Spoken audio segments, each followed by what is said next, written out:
Our human body is made up of many parts, but is one unit. And the church family is made up of many parts, but it is one unit. That means, friends, we need each other. We really need each other. The writer to the Hebrews says this: let us consider how we may spur one another on toward love and good deeds. Let us not give up meeting together, as some are in the habit of doing.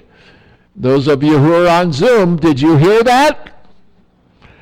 If you can be here, be here. You're part of the body, and we need you, and you need us. So, don't give up meeting together, as some are in the habit of, but let us encourage one another. Aren't you encouraged when you see other believers here at church? I am. And then he says, and be encouraged all the more as you see the day approaching. This is trivia that you don't need to know, but it might help you to get an idea of what I'm talking about here.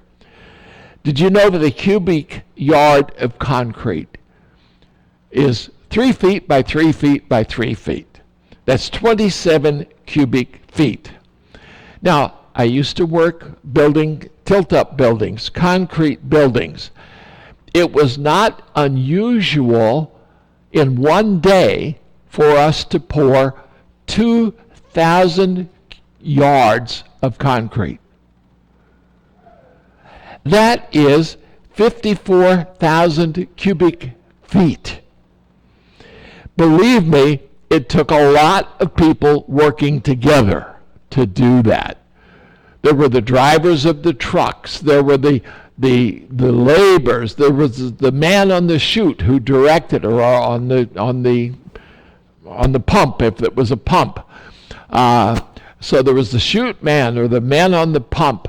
There were people who shoveled the concrete. There were people who lifted the wire up off the ground.